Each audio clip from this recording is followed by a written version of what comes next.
Bienvenue dans le débat de France 24. On peut concourir contre lui et les siens, plus rarement gagner. Ainsi va la vie politique en Turquie sous Erdogan. L'opposition pensait avoir ravi des mains du président la ville dont il fut maire, son fief, Istanbul, première agglomération du pays. C'était compté sans la détermination du parti au pouvoir. L'AKP vient d'obtenir hier l'annulation du scrutin. Les Stambouliotes devront revoter, ce sera le 23 juin prochain, pour corriger les irrégularités, comme le dit le Haut Comité électoral, ou bien éviter l'alternance démocratique. On en débat avec, à mes côtés en plateau, Selçuk Demir, avocat, président de l'Alliance des juristes franco-turcs. Bonjour, Selçuk Demir, merci d'être avec nous. On retrouvera dans un instant Nedim Gürsel à Berne, écrivain franco-turc, auteur du Fils du capitaine. D'abord un mot, le Haut Comité électoral a établi des irrégularités. Alors, comme vous le savez, toute tenue d'élection nécessite le respect d'un certain nombre d'obligations législatives et réglementaires. Et en effet, dans le cadre du droit électoral turc, il y a une obligation dans chaque bureau de vote d'avoir un nombre minimal de fonctionnaires, mais également que le responsable du bureau de vote soit un fonctionnaire. Cela n'a pas été le cas en espèces dans nombre de bureaux de vote à Istanbul. Il y a plus de 28 000 bureaux de vote qui ont eu lieu, qui ont été tenus lors des dernières élections municipales à Istanbul. Et le Haut Conseil électoral, en s'appuyant sur ces dispositions législatives et réglementaires, ainsi que la réalité du terrain et les faits rapportés en l'espèce, a considéré que le scrutin électoral était irrégulier. Comment vous expliquez, vous, qu'un parti qui dirige quand même le pays, qui a dirigé cette ville pendant 25 ans, n'ait pas pu s'assurer de la régularité, justement, et de la présence donc de fonctionnaires dans chacun de ces bureaux de vote? Parce que, comme je l'ai indiqué, il y a 28 000 bureaux de vote, ne serait-ce que sur Istanbul.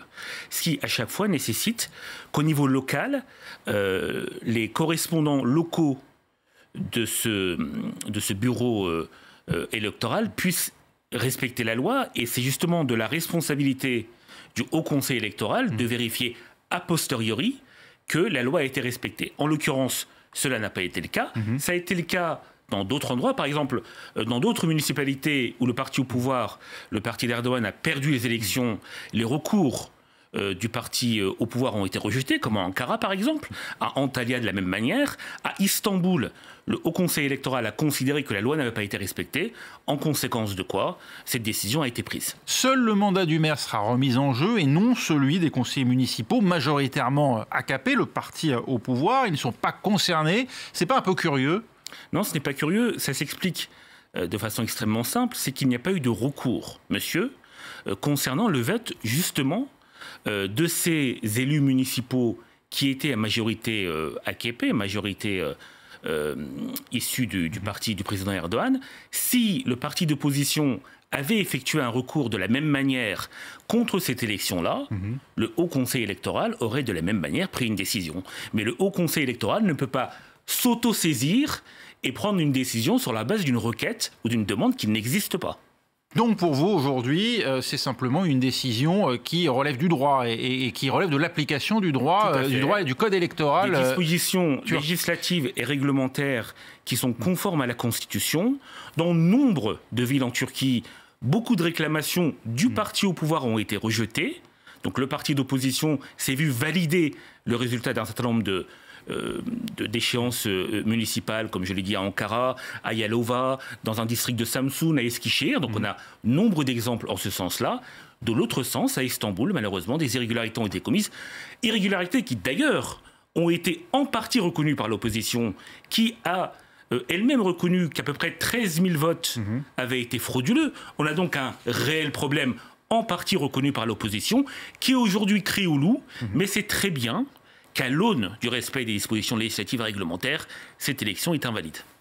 Comment expliquez-vous les déclarations qui ont été faites depuis plusieurs semaines, depuis cette élection, par des responsables de l'AKP et du MHP, le parti allié à l'AKP, qui ont condamné en des termes très véhéments cette élection, qui s'en sont pris au vainqueur de l'élection à Istanbul et au président Erdogan lui-même, qui s'est mêlé de ces élections municipales? Est-ce que ça n'a pas quand même desservi ou entaché, disons, la crédibilité de ces recours? Écoutez, on peut en effet regretter de façon générale que des acteurs de l'exécutif puissent vouloir influencer un processus judiciaire, c'est vrai.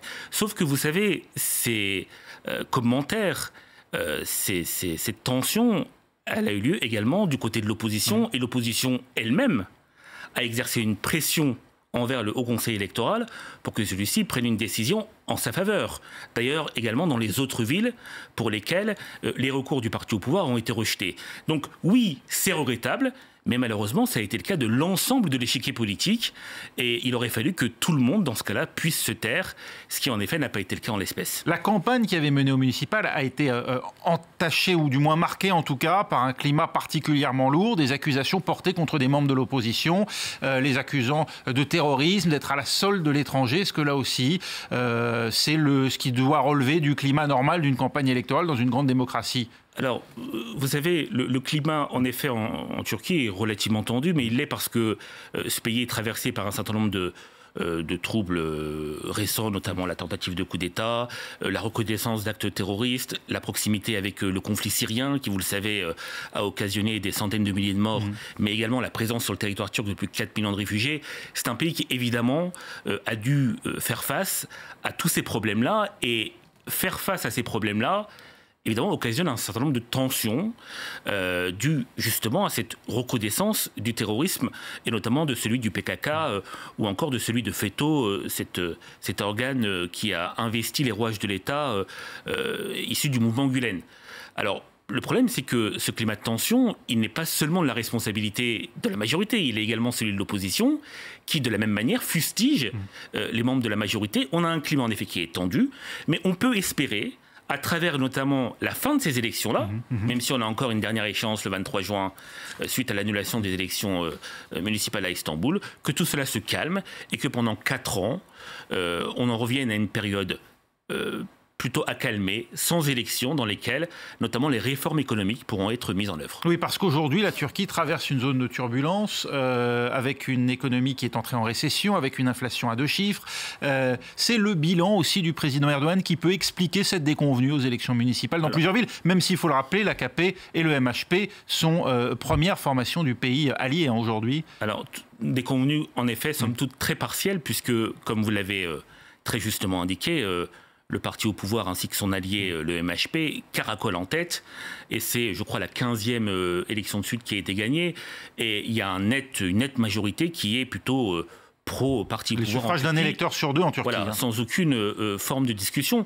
Alors, c'est vrai qu'il y a peut-être une espèce d'usure du pouvoir, c'est possible. Il y a en effet également des difficultés économiques qui, je l'espère, sont temporaires, mais ça montre aussi la vitalité de la démocratie en Turquie. C'est-à-dire qu'on a une alternance qui est possible, on a des grandes villes qui ont basculé à gauche et dans l'opposition, ce qui montre bien que peu ou prou, le processus législatif, le processus démocratique, le processus électif est tout à fait opérant, et que dans ce cadre-là, et je l'espère encore à Istanbul, on pourra voir toutes les sensibilités exposer leurs opinions, et donc des élections, somme toute normales, se tenir le mois prochain. Istanbul, pardonnez-moi, c'est un enjeu important pour l'AKP. On l'a dit, cette ville a été dirigée par l'actuel président Erdogan. Au-delà de ça, c'est la première ville économique du pays. Elle concentre 20% de la population. C'est ça qui est en jeu ? Tout à fait. C'est une ville particulièrement importante. De même que Paris est très important dans le cadre des élections municipales en France, parce que c'est le symbole, parce que c'est une ville qui a une population, en effet, c'est une grande mégalopole, une des plus grandes